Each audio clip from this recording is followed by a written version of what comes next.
Okay, so this is our sixth reaction video, and this is indeed our last one. Um, they weren't as bad as I thought they were going to be, but I'm not too upset with being done with them.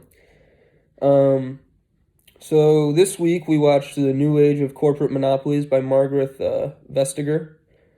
Um, she starts off by telling us how basically back in I believe she said the late 50s, 1957, if I'm not incorrect, that the European Union was created. Basically, the aftermath of the World War just left Europe in a terrible place, financially. Their market was awful. So, a bunch of executives and representatives came in from different nations and created the European Union to try to help build a steady, more common European market. Um, they wanted to get away from big business and cartel control over the market, which can hurt the market, can cause high prices. Then she starts off her discussion with the question, why do we need rules in in competition at all? Why not let businesses compete just freely? And I thought these were good questions that she just kind of started off her discussion with, because it kind of shows where she's gonna, you know, take the discussion, what she's gonna try to inform us. She explains the problem is that competition in business can be inconvenient. She uses the phrase, the race is never over. There's always someone out there wanting to take your place. And that's true. Entrepreneurs, business owners, there's always, you know, whether it's not at the time, in the future, there's always going to be somebody coming into your territory that has a similar idea and opens up another business and wants to take your business, away from you, which that's just, competition in business. That's plain and simple. Um, then she explains how one of the many things that she likes in democracy are the norms that make leaders hand over the power when voters tell them to, which I just thought was a great thing to add to her talk, because personally for me, things like communism or socialism scare me. I mean, I know I probably have a difference of opinion than a lot of people, but I don't think that complete government control is um, beneficial to any country, especially a country like the United States.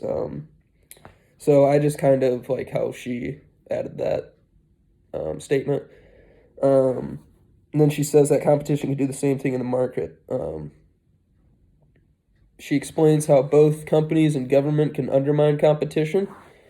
Basically, when they choose to hand out subsidies to few companies in which they think are, better in the market or for the market. And this just kind of creates an unfair advantage to the rest of the companies in the market when they don't get that government money to, help them produce products or advertise or things like that.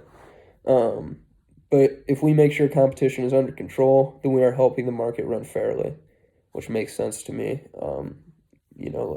A solid, steady running market, just or excuse me, competition that is steady and overlooked and made sure that it's not unfair, just helps the market, helps people enter the market, and helps keep prices lower in the market.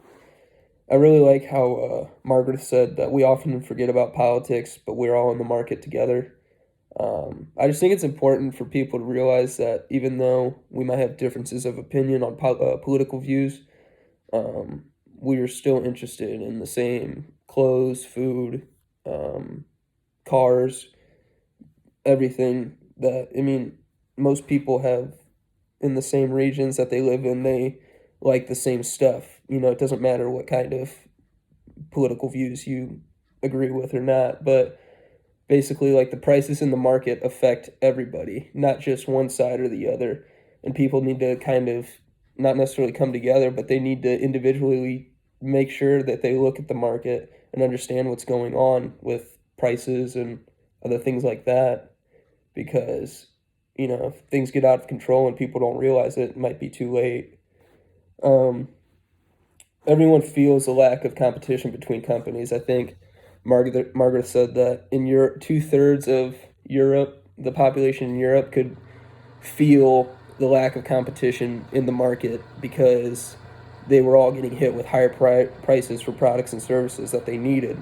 Um, and some people might not realize that like those prices are keep gradually increasing or even increase dramatically, but I mean it happens and people feel the effects of it.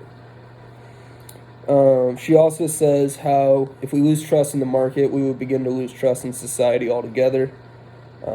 If we lose faith in our market and our economy, society will basically just be stuck. People won't be able to afford things. Nobody will be able to trust each other, and I mean, if there's no trust in this society, then things aren't going to get done. Like, that's scary. I mean, we have to trust strangers every day for things that we need. I mean, I think she says, we trust every driver that is next to us on the highway to do the right thing and be safe. So, I mean, if just imagine if nobody trusted anybody in society, like everybody just, yeah, that's just a scary thought for me. And then in the, later part of her video, she said how technology kind of makes it harder for people to trust other people.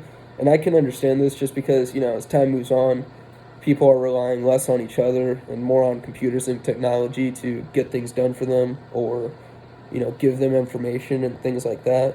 So, I mean, I could just see, there's less face-to-face contact between people nowadays. It's all over the phone or right now, especially, you can see people, but it's not, you're not right in front of them. It's over a Zoom meeting or a Skype or a FaceTime call. But, hopefully over time, like, people can get back to not depending on technology as much, which I know is, kind of an ignorant thing to say because technology is not going to slow down. It's just going to keep getting more advanced as time moves on. But people still have to understand that they need each other. Like technology is not going to be able to do every single thing for somebody. But who knows? Maybe I'm wrong. And then she closes her speech by explaining how the rules set by the European Union have helped Europe build a trust in the market over the last 60 years, which just kind of closes. She closes her video how she started it, talking about the European Union and how their goal was to help build a better market from the aftermath of the war, and basically how they were able to accomplish that. I mean, it's taken time, and I'm sure it's still taking time for the market to continue to grow, but it's just nice to hear how she ended her video, I thought. So that's it for me for reaction videos. I hope you guys are all excited to be done with them too. So have a good one, everybody.